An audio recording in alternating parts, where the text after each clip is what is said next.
Avon news में आप सभी दर्शकों का स्वागत है। मैं आपके साथ इलियास बड़ेगर। जैसा कि आप सब जानते हैं कि 2023 का चुनाव का बिगुल कभी भी बज सकता है, जिसके चलते एवन न्यूज़ आपको हर पार्टी के नेताओं से हम मुलाकात करा रहे हैं और आपसे जुड़े सभी सवालात उनसे पूछकर आपको हम जवाब देने की कोशिश कर रहे हैं। इसी कड़ी में आज हमारे साथ मौजूद हैं मोस्ट सीनियर नेता, जिन्हें देखकर जो आजकल के जो नौजवान नेता हैं वो नेता बन रहे हैं। इनकी जो कार्यशैली थी, लोगों से मिलना था, इनका जो रुतबा था, वो देखकर आज सियासत में लोग कदम रख रहे हैं। बहुत ही जो किसी भी तारुफ के मोहताज नहीं हैं, बंदे नवाज महावरी साहब आज हमारे साथ मौजूद हैं। आइए हम उनसे बात करते हैं। अस्सलाम वालेकुम सर। वालेकुम। एवन न्यूज़ में आपका बहुत बहुत स्वागत है। शुक्रिया। एवन न्यूज़ का भी मैं बहुत शुक्रिया अदा करता हूं और उसी तरह आपका भी, जो बहुत दिनों से मैं आपको देख रहा हूं, बड़ेगर साहब का भी शुक्रिया। सर, सबसे पहला मैं आपसे सवाल यही पूछना चाहूँगा कि जब से आप राजनीति में आए हैं, लोग यानी जो आज जो नौजवान तबका जो आज सियासत कर रहा है, वो आपको देखते देखते सियासत कर रहे हैं। जिस तरह से आपने सियासत की, कई पार्टियों में चले गए और फिर से अब वापस जेडीएस में वापसी आपकी हुई है, इसकी क्या वजूहत है?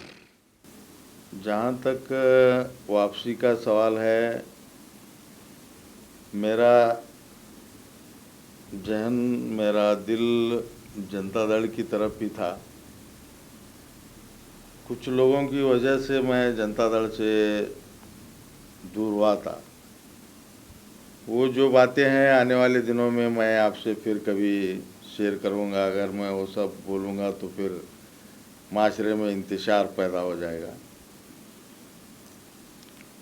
मैं 2021 में ही एक टीवी चैनल को मैं सियासत से संन्यास लेने की बात किया था, लेकिन ये जो 4-6 महीने में जो डेवलपमेंट हो गए हैं सियासत में, जहाँ तक कर्नाटक की बात है, इलेक्शन भी नज़दीक आ रहे हैं, जिस तरीके से बीजेपी अपनी हिंदुत्व के एजेंडे को आगे बढ़ा रही है, जिस तरीके से कांग्रेस वाले हमारे लोगों को झूठे वादे करके लोगों को चीटिंग कर रहे हैं, सच्चाई लोगों के सामने लाने के लिए जो हकीकत है, जो हकीकत में मुसलमानों की असल में पार्टी कौन सी है, कौन मुसलमानों का हमदर्द है, ये बताने के लिए मुझे मजबूरन जो है हमारी आने वाली नस्ल को संदेश देने के लिए आना पड़ा। जहाँ तक महावरी साहब का सवाल है, एक बहुत ही बड़ी पर्सनालिटी है बीजापुर में और किसी तारुफ का मोहताज भी नहीं है। हर कोई आपको जानता है कि बहुत ही सीनियर मोस्ट एक सियासतदान हैं। अब वापसी सिर्फ जेडीएस में ही क्यों हुई? ये क्या आपकी मजबूरी है या वक्त का जो डिमांड है? मेरी मजबूरी तो नहीं है। जहाँ तक वापसी का सवाल है, मैं समाजवाद से आया हूँ और जो आदमी एक बार समाजवाद से आता है उसको कांग्रेस, केजीपी, बीएसपी ऐसी कोई पार्टियां रास नहीं आती। उसको जनता दल में ही रहना अच्छा लगता है। जितनी आज़ादी बोलने की हो, काम करने की हो, जेडीएस में है, शायद वो किसी पार्टी में नहीं है। मैं गलती से कुछ दिनों के लिए कांग्रेस पार्टी में भी गया था। मैंने वहाँ देखा कि हमारे मुसलमानों का शोषण जिस तरीके से होता है, शायद ही किसी पार्टी में होता हो। सर, अब बंदे नवाज महावरी साहब जेडीएस में अब सीनियर मोस्ट हो गए हैं, तो अब हम क्या मानकर चलें कि इस मर्तबा 2023 के जेडीएस पार्टी के प्रबल दावेदार हैं या महावरी साहब संगठन को मजबूत करने के लिए वापस आए हैं? नहीं, प्रबल दावेदार कहने के अलावा मैं तो संन्यास ले चुका था। मैं एक निजी चैनल में भी वो बात को दोहराया हूँ। जो एक साल 2 साल में जो चल रहा है सियासत में, खास करके कर्नाटक में, जो बीजेपी वाले लोगों में इंतशार पैदा कर रहे हैं, जिस तरीके से ये अजान का मामला है, ये हलाल कट का मामला है, हिजाब का है, जो भी मैं बहुत दूरअंदेशी से, बहुत संजीदगी से मैं काफ़ी दिनों से गौर कर रहा था। उस मामले में अगर कोई हमारी मदद को आया है या उसके बारे में कोई स्टेटमेंट दिया है तो हमारे माजी मुख्यमंत्री कुमार स्वामी साहब और हमारे राज्य के अध्यक्ष सीएम इब्राहिम साहब हैं। और बाकी कांग्रेस के जो भी रहनुमा हैं, किसी ने भी इन बातों के खिलाफ आवाज़ उठाने की कोशिश नहीं की। और बीजापुर ज़िले की भी जितने हमारे कांग्रेस के रहनुमा हैं, जो अदर देन मुस्लिम्स बड़े बड़े नेता हैं, उन्होंने भी कभी इसके बारे में आवाज़ उठाने की, हमारी मदद को आने की कोशिश नहीं की। बहुत मुश्किल से एक टिकट के बारे में हमारे इतने लोगों को वो दौड़ाते रहते हैं, उनके घरों के दरवाजे जतनते हमारे भाइयों को ठहरना पड़ता है। ये हमारे मुसलमानों की आज की मजबूरी है। आप एक बेहतरीन वक्ता हैं, बेहतरीन अपनी बात को सामने रख सकते हैं, पब्लिक को समझा सकते हैं। पिछले कई सालों का आपको तजुर्बा है, कई पार्टियों में से आप वहाँ पर जाकर आए हैं। क्या और संगठन को मजबूत करने की भी आपके अंदर वो सलाहियत है? लोगों को किस तरह अपने जो समस्याएं होते हैं उस समस्या को उसको सरकार तक कैसे पहुंचाएं, मीडिया का किस तरह से इस्तेमाल करें, ये सभी कला आपके अंदर मौजूद है। फिर भी एक जो कसक आपके दिल में है कि किसी भी पार्टी ने आपकी सलाहियत को नहीं समझा, जिस मकाम पर महाबरी साहब को आज सियासत के मैदान में होना था आज वो नहीं है। क्या एक कसक आपके दिल में कभी उठती है? नहीं, ऐसी कोई बात नहीं है।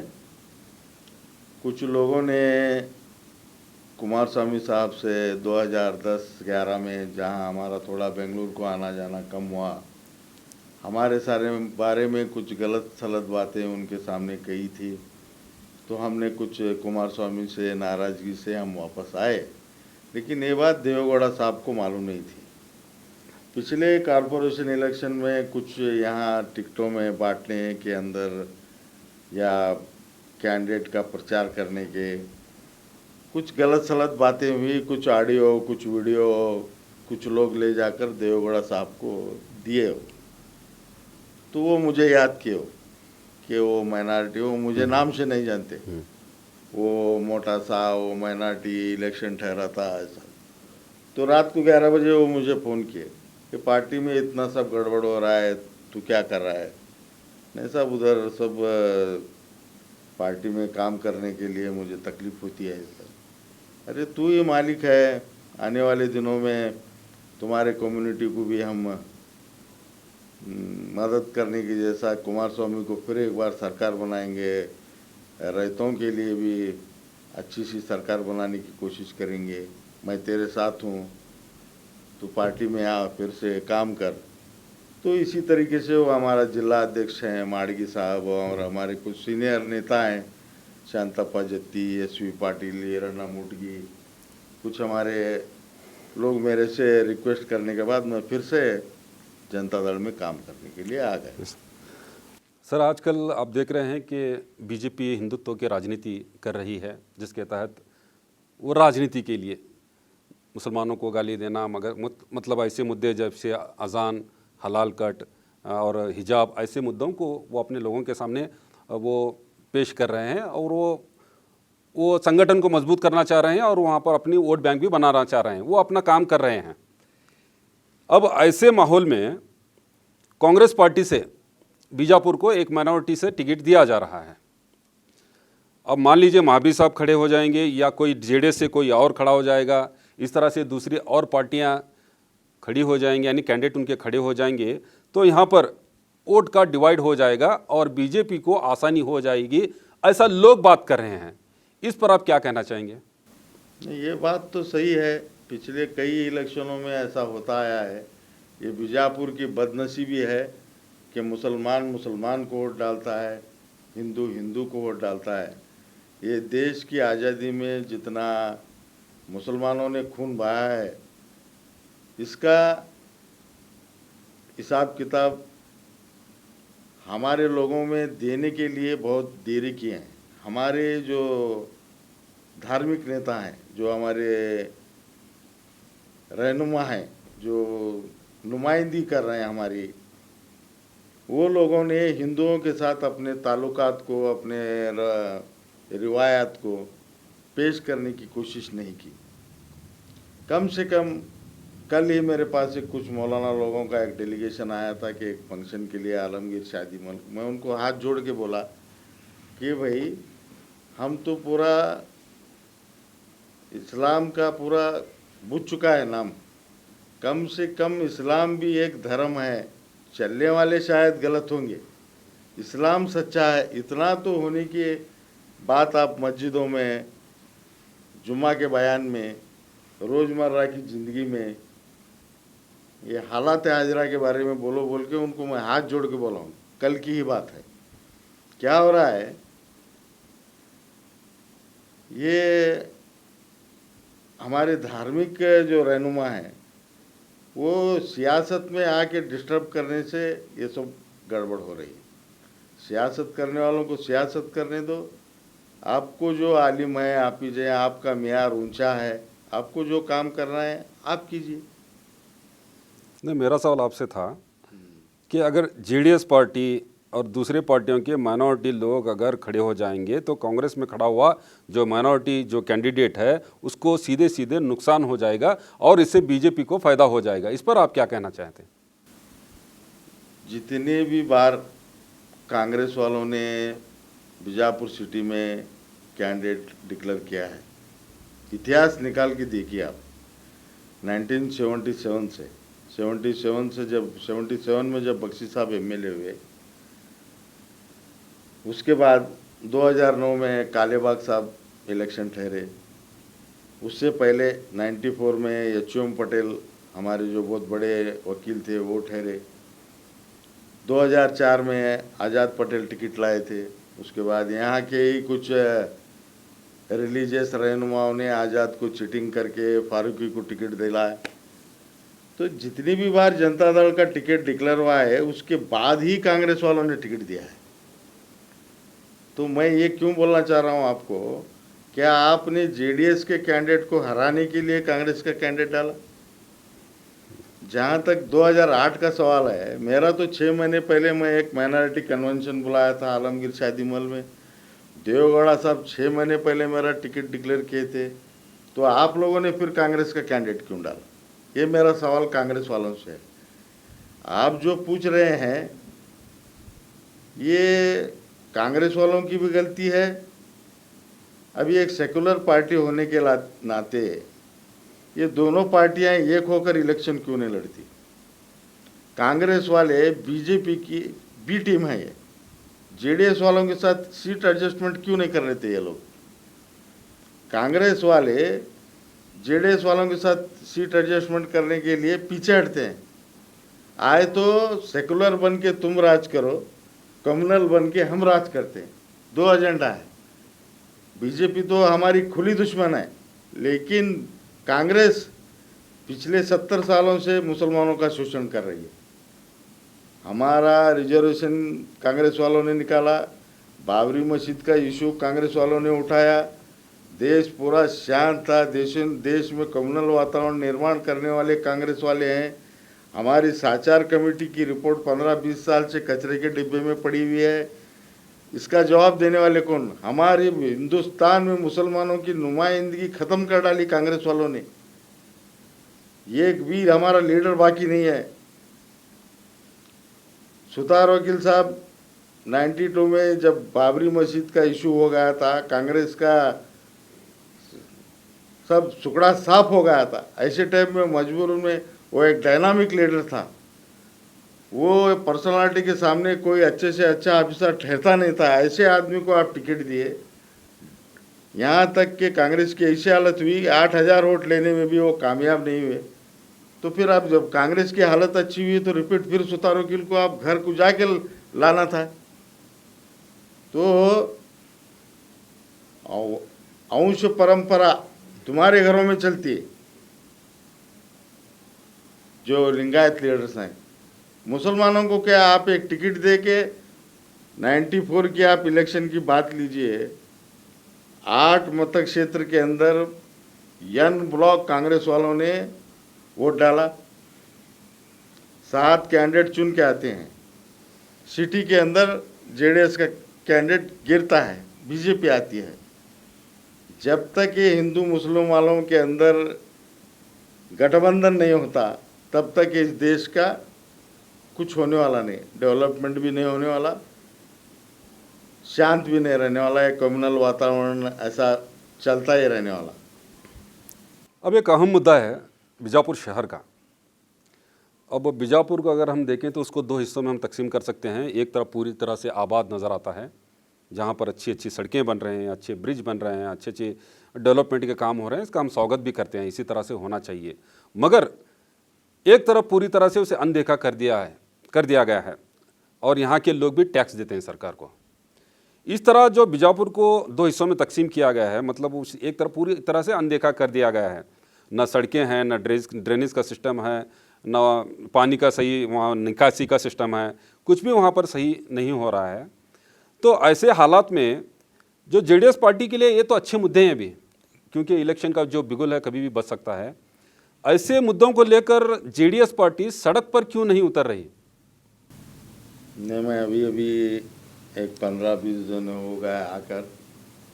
मैं आने वाले दिनों में आपने जितने भी बातें बोली वो सब सही हैं। मैं कोशिश करूंगा उन मुद्दों के उठाने के बारे में। जहाँ तक एक एमएलए का सवाल है,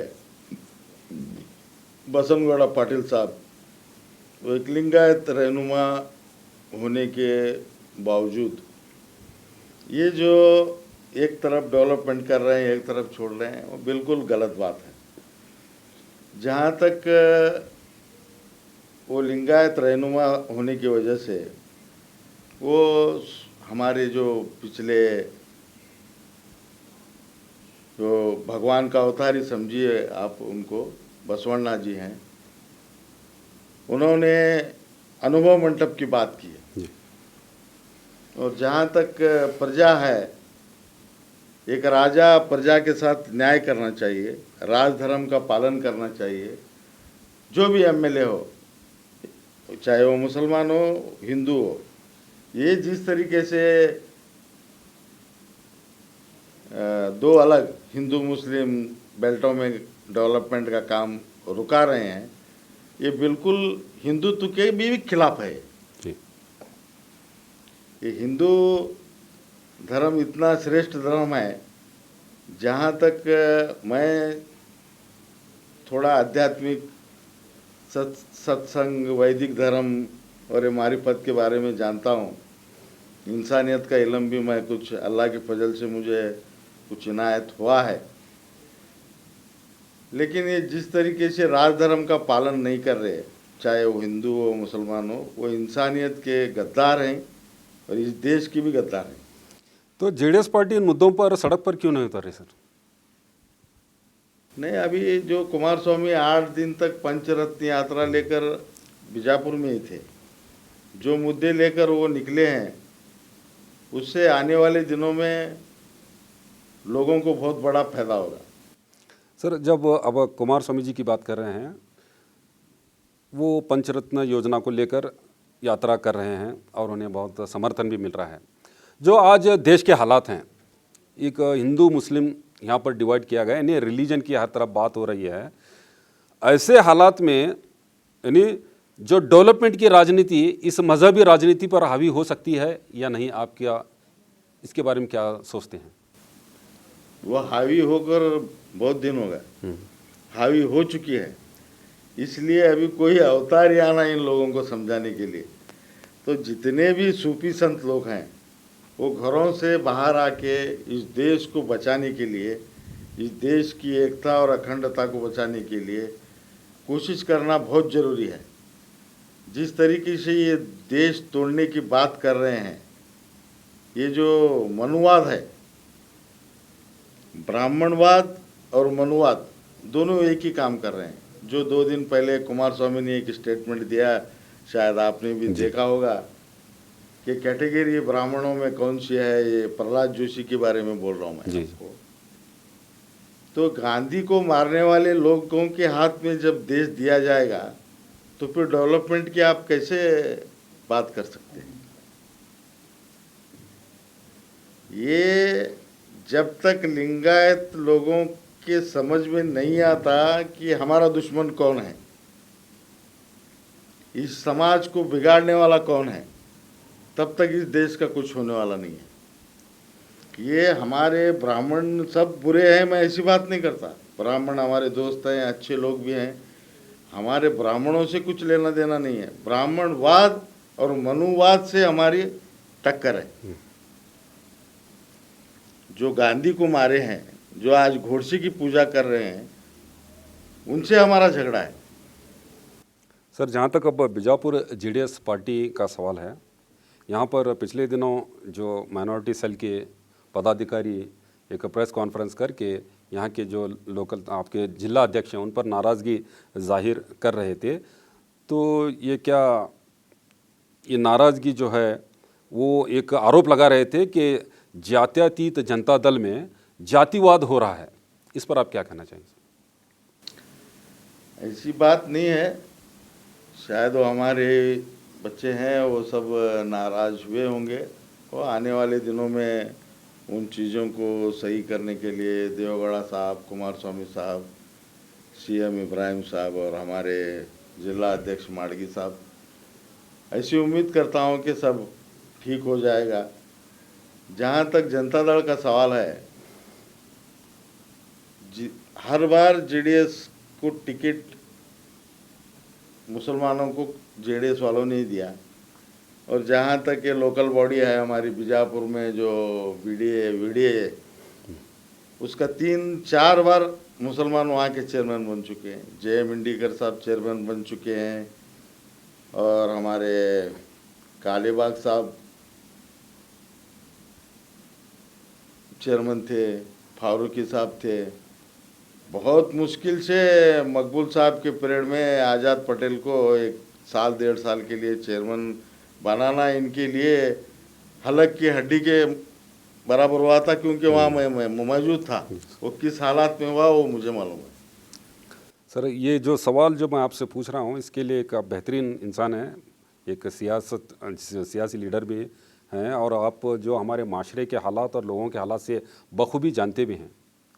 तो आज जो मुसलमानों की जो हालत है, एक तो तालीमी मैदान में पिछड़े हुए हैं, सियासी मैदान में पिछड़े हुए हैं, और माशी मैदान में पिछड़े हुए हैं, यानी हर मैदान में पिछड़े हुए हैं। जो इनके पिछड़ेपन की वजह, क्या आप कांग्रेस पार्टी को मानते हैं या जेडीएस पार्टी को मानते हैं या खुद मुसलमान को मानते हैं? किसे आप इसका जिम्मेदार मानते हैं? जो इतना ये आपका बहुत बड़ा मुश्किल सवाल है, लेकिन फिर भी मैं अपने हिसाब से कोशिश करूँगा बोलने की, कि कुछ लोग इसमें नाराज़ भी हो सकते हैं। मुझे कोई परवाह नहीं है। जितनी भी हमारी उम्र बाकी है, आने वाली नस्ल के लिए हम सही संदेश देना, ये समझता हूँ ये मेरा हक है, और मुझे भी अल्लाह को मुँह दिखाना है। ये एक्चुअली जो आपने सवाल किया, इसके जिम्मेदार कांग्रेस से ज़्यादा मुसलमान हमारे पहले के रहनुमा हैं। वो चाहे मौलाना आज़ाद भी हो सकते हैं, मोहम्मद अली जिन्ना साहब भी हो सकते हैं, खान अब्दुल गफ़ार खान भी हो सकते हैं, कि जब बाबा साहेब अम्बेडकर ने हमारी कम्युनिटी को रिजर्वेशन के लिए जब संविधान का लिखा जा रहा था, तो आप लोगों ने अपनी बात को नहीं रखा। कि जब आप बहुत सौकार लोग थे, हम ये हमारी कौम भीख मांग के लेने वाली नहीं है, ऐसा बोल के रिजर्वेशन, फिर भी बाबा साहेब अम्बेडकर का आप शुक्र बजा लाई कि कम से कम उन्होंने आपको ओबीसी में तो डाला। इन्हें सीधा सीधा इसकी जिम्मेदारी खुद मुसलमानों पर ही डालते हैं। मुसलमान क्या, कांग्रेस वाले जो वोट ले रहे हैं हमारा, कांग्रेस वाले अपने मैनिफेस्टो में डाल के रिजर्वेशन लागू कर सकते थे ना। 70 सालों में क्या किया उन्होंने? जो भी आज मुसलमानों की हालत है उसकी पूरा जिम्मेदार कांग्रेस पार्टी है। कांग्रेस के रहनुमा जब बोलने लगे, चाहे वो जाफर शरीफ हो, जो गुलाम नबी आज़ाद हो, बड़े बड़े जो कांग्रेस के लीडर थे, जिन सब लीडरों को कांग्रेस ने ख़त्म किया, जब वो बोलना चालू किए हमारे रिजर्वेशन के बारे में, जब लोगों की हमारी हालत ख़राब होने लगी, तो उन लोगों को इन्होंने अपने पार्टी से दूर किया, जो पार्टी छोड़ के जाने के लिए मजबूर किया। सर, अब इलेक्शन सर पे खड़ा हुआ है, अब एक बड़े रहनुमा हैं, बीजापुर की जनता से आप क्या कहना चाहेंगे? बीजापुर की जनता से मैं यही कहना चाहूँगा कि अपने दिलों को खोलिए, बड़ा दिल रखिए। वो जो भाग दौड़ कर रहा है, जो आगे जाने की कोशिश कर रहा है, उनके पाँव मत खींचिए। दूसरे कम्युनिटी के लोगों के साथ अपने ताल्लुकात बढ़ाइए, ताल्लुकात अच्छे रखिए। कौम में इंतशार मत पैदा कीजिए। मैं धार्मिक लोगों से भी बोलता हूँ, पॉलिटिकल लोगों से भी बोलता हूँ कि इलेक्शन आते जाते रहते हैं। इलेक्शन के अंदर आप कुछ ऐसे वैसे हरकतें करके अपने माँ बाप को परेशानी में मत डालिए। बस इतना ही कहना है। जिसके वोटर लिस्ट में नाम नहीं है, माँ बाप की भी जिम्मेदारी है, बच्चों की भी जिम्मेदारी है कि वोटर लिस्टों में अपने नामों को दाखिल कीजिए। बस इससे ज़्यादा हो। सर, आपने अपना कीमती वक्त हमें दिया, हमसे बड़े ही बेबाकी से हर सवाल का जवाब दिया। A1 न्यूज़ की जानिब से आपका बहुत बहुत शुक्रिया। शुक्रिया। मैं A1 न्यूज़ का भी बहुत शुक्रिया अदा करता हूँ। आने वाले दिनों में A1 न्यूज़ को हमारी दुआ है कि और आगे बढ़े और इससे लोगों के माशरे के अंदर सही मालूमात जाने की दुआ है हमारी। देखा व्यूअर्स, जैसा कि सूफी संतों के इस शहर में हर कोई यही कहता है कि एकजुट यहाँ पर कायम रहे, और अन्ना बसवण्णा ने भी क्या खूब कहा है, इवन यारू ಇವನು ನಮ್ಮವನು ಕೊಲಬೇಡ ಹುಸಿಯ ನುಡಿಯಬೇಡ ಅನ್ಯರಿಗೆ ಅಸಹ್ಯ ಪಡಬೇಡ ತನ್ನದೇ ಬನ್ನಿಸಬೇಡ ಇದೇ अंतरंग शुद्धि इदे बहिरंग शुद्धि कूड़ल संगम देवा।